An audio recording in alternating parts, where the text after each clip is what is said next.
This is episode 120 of That Shakespeare Life. That Shakespeare Life is now available on our very own digital app. This app works on your tablet, phone, or TV and lets you explore the history of William Shakespeare with exclusive content, interviews, and documentaries not available anywhere else. You can cook, dance, and play your way through the life of William Shakespeare, all without any commercials. Find out more at cassidycash.com/experience and stay tuned after the episode for even more details. Hi, I'm Stephen White, an archaeologist at Archaeology Southeast, UCL. Another great method for studying the life of William Shakespeare includes listening to this. It's That Shakespeare Life with my friend, Cassidy Cash.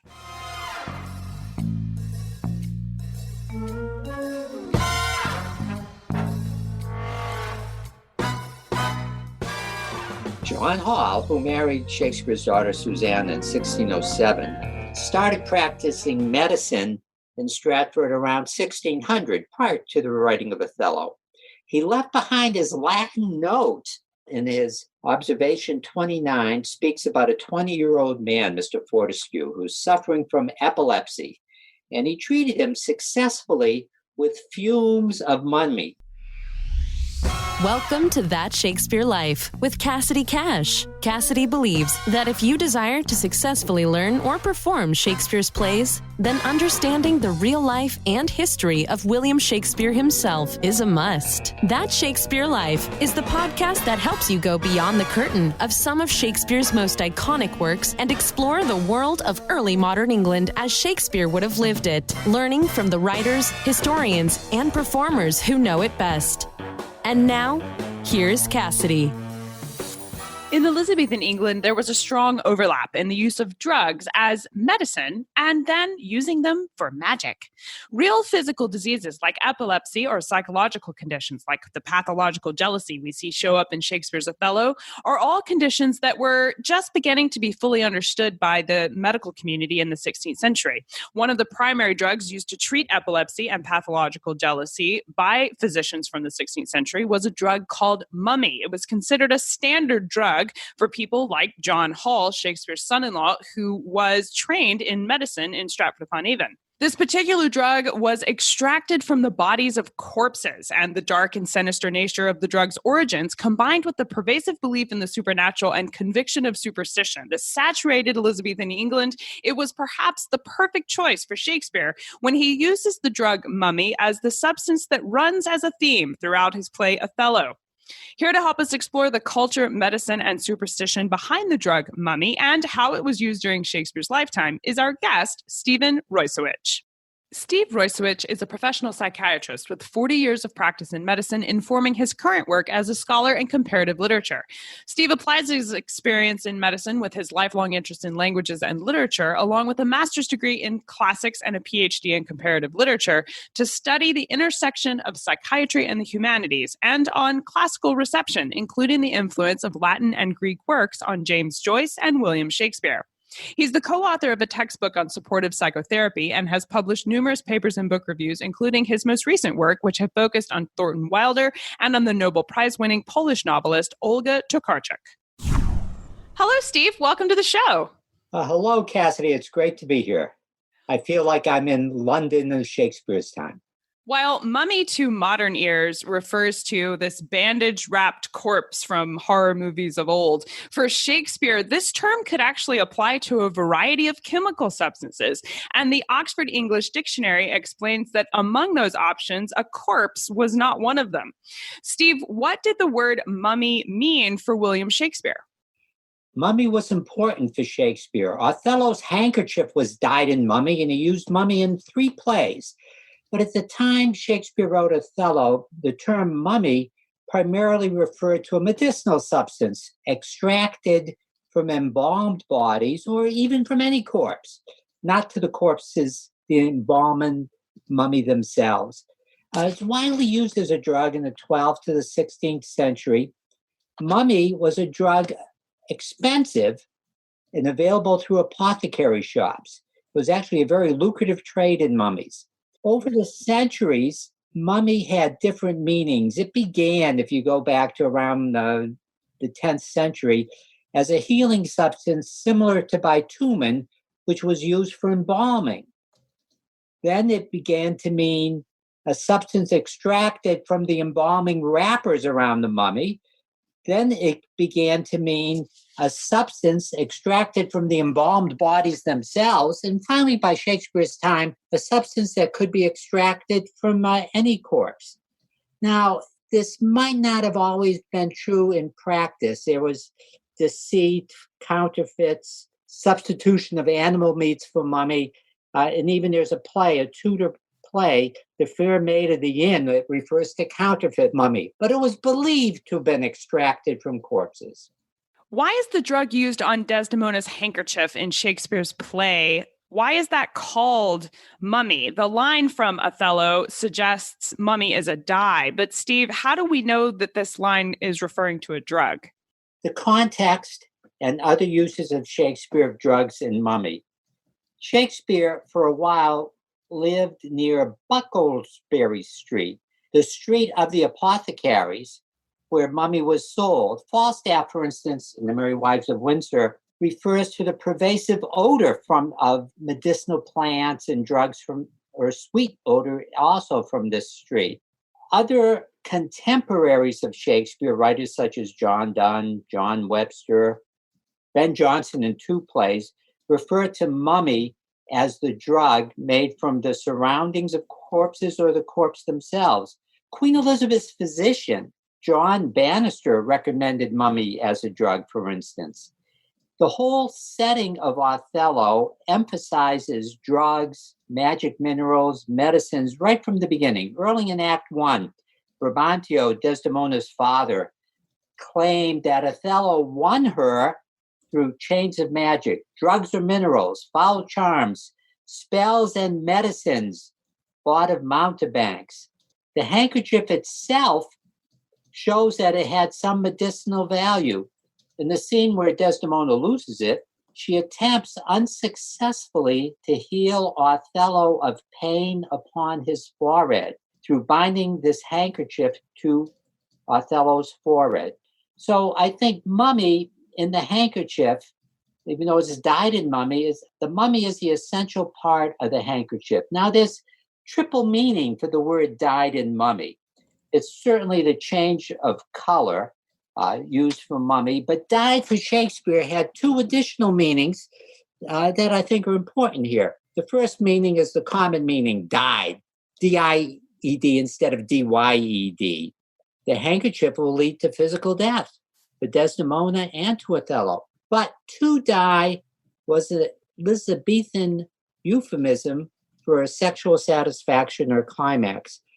The final scene of the play integrates all these meanings of die, a drug, the dyed in mummy, physical death, and physical affection. Othello embraces the body of Desdemona, saying his final words, "I kiss thee ere I kill thee. No, wait, but this, killing myself to die upon a kiss."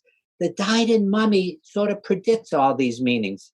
Analogously interesting, Romeo, in Romeo and Juliet, also exemplifies this unity of death, drugs, and physical affection. He kills himself with a drug given by an apothecary, because when he thinks, an error that Juliet's dead, "O true apothecary, thy drugs are quick, thus with a kiss I die." So dyed in mummy is a deliberate use by Shakespeare to show all these meanings of dye.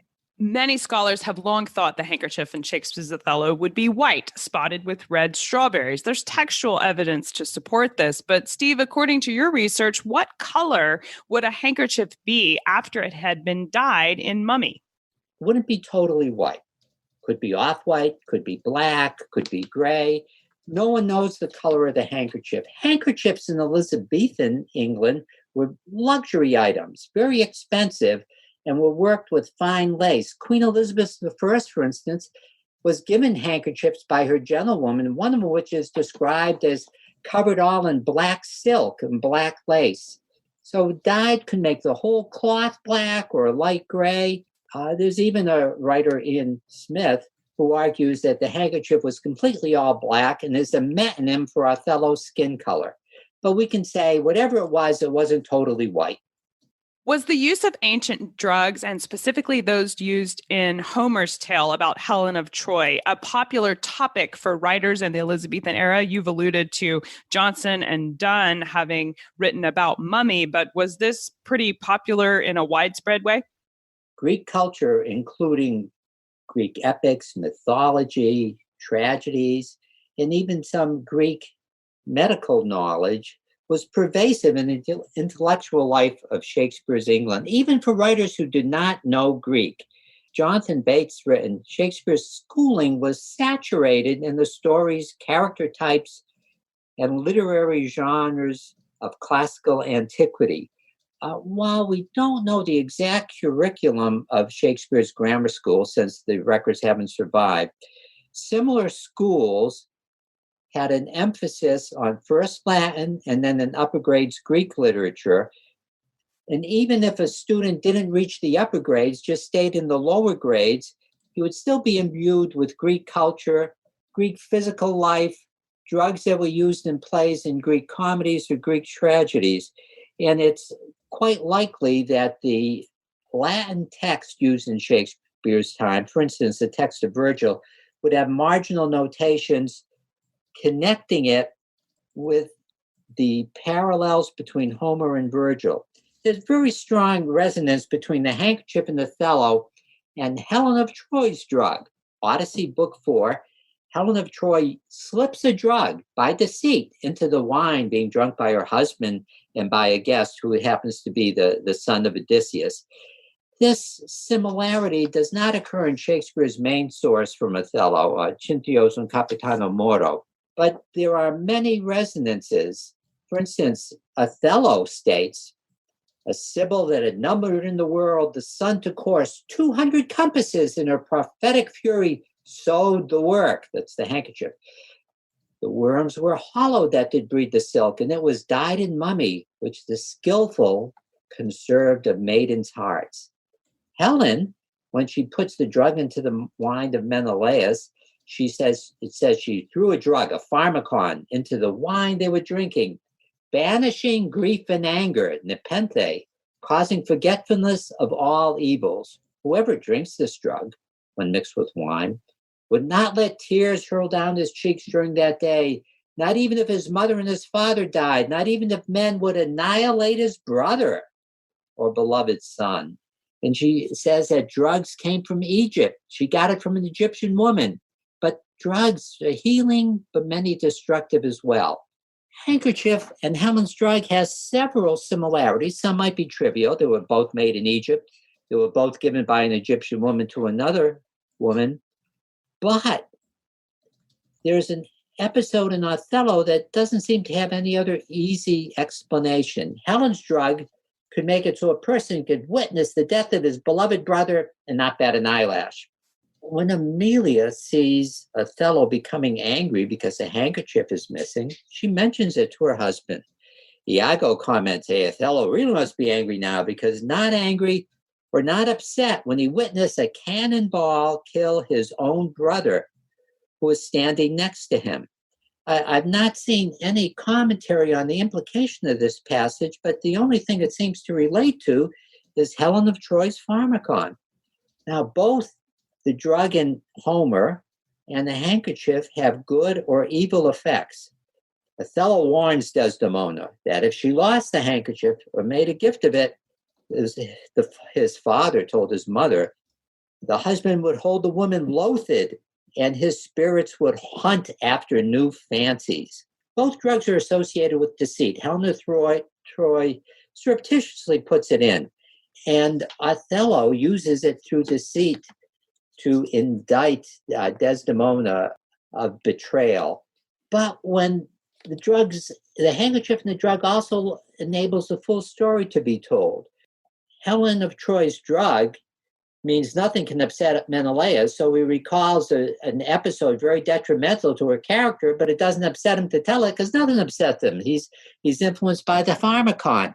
And when Amelia understands the full effects of what's happened with the stolen handkerchief, she overcomes her fear and reticence, finally tells the truth. Shakespeare's son-in-law, John Hall, is well known for being a medicinal source for Shakespeare, as he was something of a town medic there in Stratford-upon-Avon. Steve's research indicates that pharmacists in early modern Europe were expected to carry mummy powder as a matter of course. Steve, would John Hall have had mummy powder in his retinue of medical substances? John Hall, who married Shakespeare's daughter Susanna in 1607, started practicing medicine in Stratford around 1600, prior to the writing of Othello. He left behind his Latin note on select observations on English bodies. Not only did he have access to mummy, his notes showed how he used it. Now, mummy was available for a heavy price, through apothecary shops. John Hall, in his Observation 29, speaks about a 20-year-old man, Mr. Fortescue, who's suffering from epilepsy. And he treated him successfully with fumes of mummy. Now, he gave the formula. He mixed benzoin, mummy, and something called a black liquid together, and did this as fumes. It says right at the beginning of the epileptic fit. Othello, according to Iago, also suffers from epilepsy. Don't know whether Iago is accurate or not, but when he complains of a headache and seems to wander in his mind, Iago says this is the first symptom of epilepsy, leave him be. And Desdemona tries to treat his condition with the handkerchief dyed with mummy. So what kinds of ailments besides epilepsy was treated with mummy powder? I know it's sometimes called mumia and was used to treat a variety of illnesses. What other things was it used for?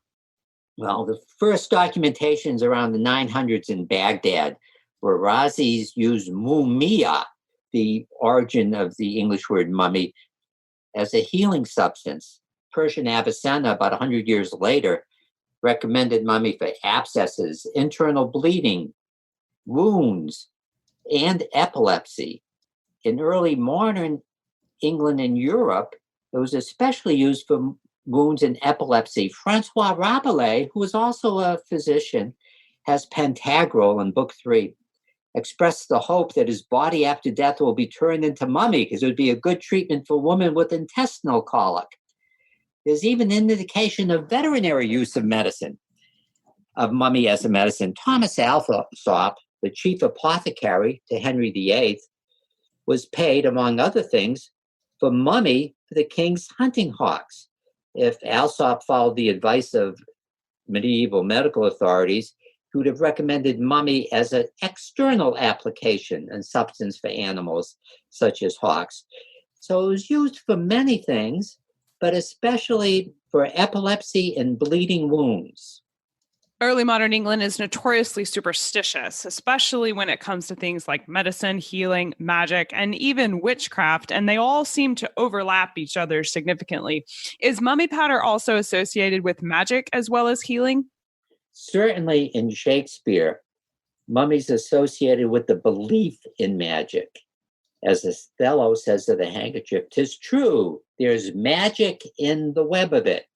Paracelsus, who was influential among many, but not all English physicians at this time, associated mummy with a sort of a mystical life power, and he saturated his medical practice with magic and astrology.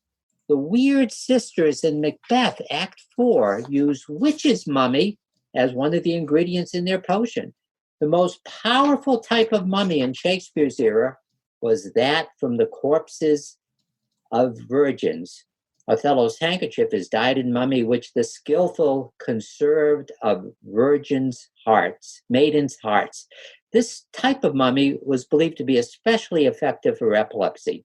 John Davies, who had also written about other drugs, in his poem Microcosmos, 1601, discusses pathological jealousy and suggests a treatment of mummy made of the mere heart of love. Now, it's sort of iffy, but at least one critic and editor, Michael Neal, in the Oxford Othello, writes that, so ironically, the mummy from the virgin's hearts, the embroidery on the handkerchief, may contain a charm against pathological jealousy. A contemporary of William Shakespeare, Edmund Spenser, wrote of a similar drug called nepenthe, within just a few years of Shakespeare's Othello when he wrote The Faerie Queen. Steve, is nepenthe the same drug as mummy? No, but they're related. There are several English translations of this drug. It's called both nepenthe and nepenthe, possibly depending on the need for the meter, but it's called both names. Incidentally, the name goes back to Helen of Troy's drug. The Homeric passage has an adjective for the drug, nepenthes, meaning banishing grief and pain. In the 16th century Europe, philosophers, as well as these Elizabethan poets, called the drug nepenthe, a name that has persisted. Spencer describes it. Nepenthe is a drink of sovereign grace, devised by the gods, for to assuage heart's grief, and bitter gall a way to chase, which stirs up anguish and contentious rage. Few men, but such as at sober are and sage, are by the gods to drink thereof assigned, but such as drink eternal happiness do find. Now, in The Faerie Queen, Cambina uses nepenthe to assuage the rage in two men who are fighting. Now, for most of us, at least many of us of a certain age, remember nepenthe not from Spenser, but from Edgar Allan Poe's poem, The Raven. Wretch, I cried, thy God has lent thee. By thee the angels he has sent thee. Respite, respite and nepenthe from my memories of Lenore.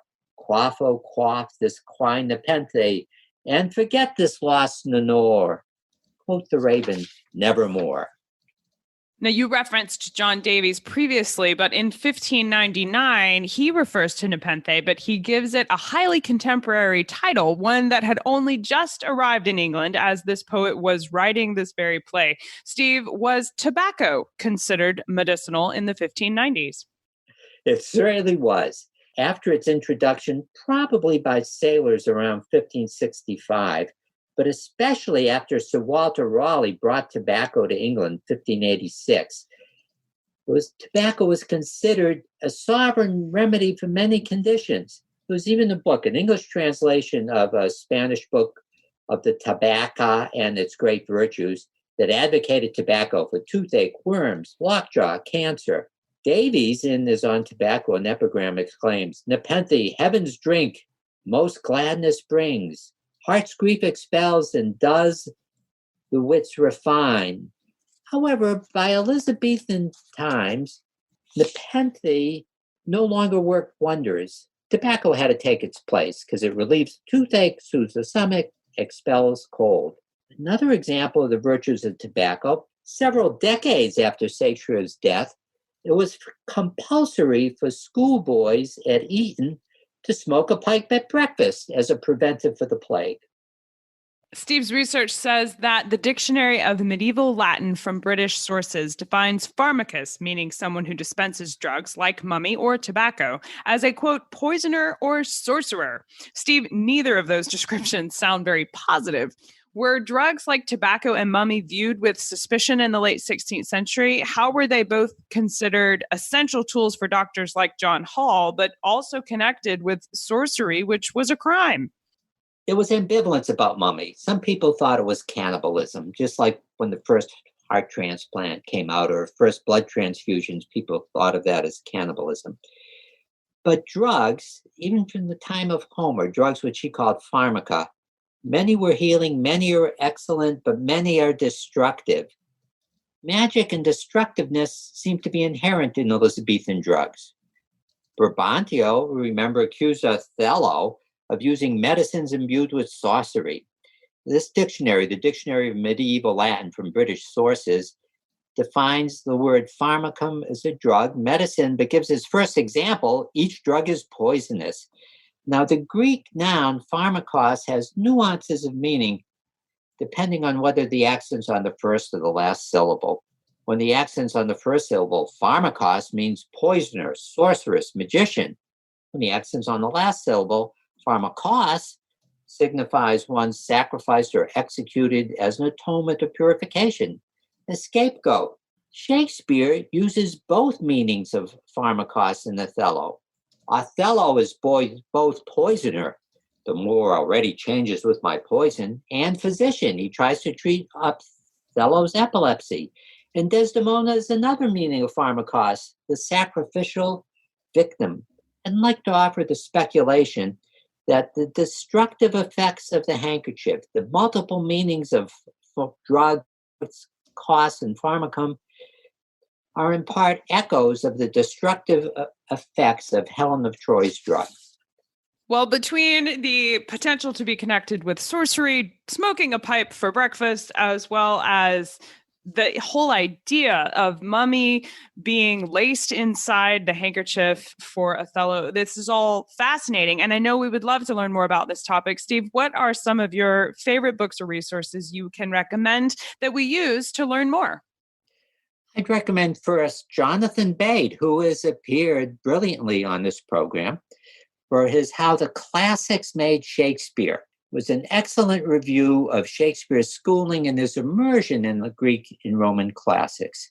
There are several books about Shakespeare and medicine. What I'd recommend is John Crawford Adams' Shakespeare's Physic in 1989. He's a retired orthopedic surgeon, and I have much empathy and esteem for retired physicians who work in literature. He discusses diseases, drugs, apothecaries, the Hippocratic bodily humors, surgery, and madness in Shakespeare's works. Stephen Greenblatt, Will in the World, 2004, has vivid examples of daily Elizabethan life in which Shakespeare was embedded, while also including a good section on Shakespeare's education. Robert Miola has written Shakespeare and Classical Tragedy in 1992. Its examination how various Shakespearean tragedies reflect the Latin writer Seneca, who was himself influenced by Greek tragedy. And Miola has written a companion book, Shakespeare and Classical Comedy, 2 years later, dealing primarily with the influence of the Latin playwrights Plautus and Terence, who based their plays on Greek sources. Shakespeare references both Seneca and Plautus, and he's based some of his writings on both Plautus and Terence. So I think these are important books. Books about mummy itself are several chapters and several pages and various things. The best one I know is a huge book written in French in 1931 that mentions all the different medieval authors and what they said about mummy. And this by Louise Reuter de Rosemont, Histoire de la Pharmacie. It's not that easy to get, but you can find it online. That's fascinating. I am just now at the point in my study of French where I can read books in French and follow what's going on. So I'll definitely track that down and link to it in the show notes for today's episode. Now, Steve, we ask everyone this next question here at That Shakespeare Life, and that's, what's the one book you would take with you on a deserted island? My friends in England tell me I'm supposed to allow you the complete works of Shakespeare and a copy of the Bible. So your choice would be in addition to those. If I'm allowed to take a Library of America volume, it's a single book, but it has multiple works in it, I would pick Thornton Wilder, The Bridge of San Luis Rey and Other Novels, 1926 to 1948. This volume contains the first 5 novels by Wilder, each one in a totally different style. The Kabbalah, which has a young student just out of college interacting with nobility and the intelligentsia of Rome around 1920. The Woman of Andros, which I think contains Wilder's most beautiful writing. Heaven's My Destination, the picaresque adventures of a naive religious fundamentalist, but who changes his life at the end. And The Ides of March, an epistolary novel fantasia about Julius Caesar. I think it's among the best historical novels about ancient Rome ever. I would reread these works, seeing how they relate to each other. Incidentally, Shakespeare has a very small role at the end of the Kabbalah, where the spirit of Virgil appears to the narrator, and Shakespeare and Virgil and Dante all come together. Well, you would be well set up on your deserted island with that choice for sure. So what's next for you, Steve? What are you working on now that you're excited about? I'm working on a comparison of the poet Emily Dickinson with Wilder's beloved character, Emily Webb, the heroine of Our Town. Among the many similarities, are a sense of wonder and awe, especially about the moon, the stars, the night sky, and everyday life, and a frustrated wish to give public speeches. Both Emily Dickinson and Emily Webb exhort all of us, we who are the residents of our town, to observe life lovingly, to live life completely, and to be filled with the wonder at the everyday. Well, that's very exciting. I'll look forward to seeing all of that come to fruition. Steve Rojcewicz, thank you so much for being here with us today and for sharing the history of Mummy in Othello and helping us understand what that is. This has been a really fun conversation. Thank you so much. Thank you. To find pictures of Mummy, as well as articles about the history of Shakespeare's Othello and treatments for epilepsy and pathological jealousy from the 16th century, along with wonderful resources that Steve recommends in today's episode, make sure to check out the show notes. We pack extra history, archival images, and more inside the show notes of every episode here at That Shakespeare Life, making it a great place to start when you want to explore further. Find all these things at CassidyCash.com/episode 120. That's CassidyCash.com/EP120. How would you like to see the video of this week's interview? You can watch this interview as well as other exclusive interviews not available anywhere else right inside That Shakespeare Life app.